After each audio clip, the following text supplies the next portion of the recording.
दोस्तों, पर्यटन की दृष्टि से राजस्थान पूरे भारतवर्ष में अपना एक खास स्थान रखता है, जहां देश और विदेश के हर साल लाखों की संख्या में पर्यटक आते हैं।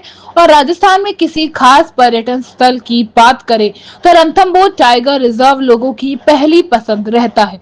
ऐसे में इस बार नए पर्यटन सत्र की एडवांस बुकिंग शुरू हो चुकी है, जिसने रिकॉर्ड तोड़ दिए हैं। आपको बता दें कि 1 अक्टूबर से 31 दिसंबर 2026 तक की सफारी के लिए एडवांस बुकिंग में विंडो 1 अगस्त 2026 को दोपहर 12 बजे खुली। इसके तुरंत शुरुआती 2 घंटे में लगभग 40,000 पर्यटकों की बुकिंग दर्ज की गई है, जिनमें 14,000 विदेशी पर्यटक शामिल हैं। ये शानदार प्रतिक्रिया रणथंभौर की वैश्विक लोकप्रियता के साथ नई डिजिटल बुकिंग व्यवस्था के प्रति पर्यटकों के भरोसे को भी दर्शाती है।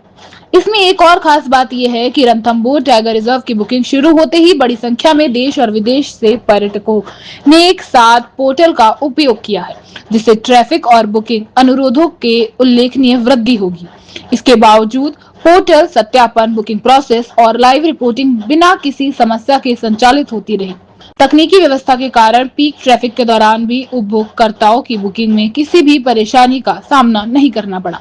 आपको बता दें कि जहां कई लोकप्रिय पर्यटन स्थलों पर बुकिंग खुलते ही कुछ ही मिनटों में सीटें भर जाती है, वहीं रणथंभौर की नई व्यवस्था में विभिन्न सफारी विकल्पों के में 2 घंटे बाद भी सीटें उपलब्ध रही। इतना ही नहीं बल्कि दिवाली, क्रिसमस और अन्य अवकाश वाले दिनों की कई तिथियों पर भी अवेलेबिलिटी बनी रही। इसमें सबसे खास पहलू ये रहा कि पोर्टल पर बुकिंग प्रक्रिया के दौरान पोर्टल पर भारी डिजिटल ट्रैफिक के साथ साइबर हमलों और अनकृतिगत गतिविधियों के प्रयास भी दर्ज किए गए। ये टैग इतने भीषण थे कि उन पर्यटन स्थलों के पोर्टल 4 दिन तक पूर्णतः बंद रहे थे, जबकि रणथंभौर का नया पोर्टल पूरी प्रक्रिया के दौरान सामान्य रूप से संचालित रहा है। इस पर्यटन सत्र में पहली बार विदेशी पर्यटकों को अपने अपने देशों से सीधे आधारित पोर्टल के माध्यम से सफारी बुक करने की सुविधा दी गई। इससे पहले सुविधा केवल भारत के भीतर उपलब्ध थी। आपको बता दें कि रणथंभौर टाइगर रिजर्व की कुल बुकिंग में लगभग 40% हिस्सेदारी विदेशी पर्यटकों की रही है, जबकि इनमें करीब 200 विदेशी पर्यटकों ने स्वयं आधिकारिक पोर्टल पर जाकर सीधे अपनी सफारी बुक की है। अमेरिका, यूनाइटेड किंगडम, ऑस्ट्रेलिया और नीदरलैंड सहित कई देशों में ऑनलाइन बुकिंग दर्ज की गई है। धन्यवाद।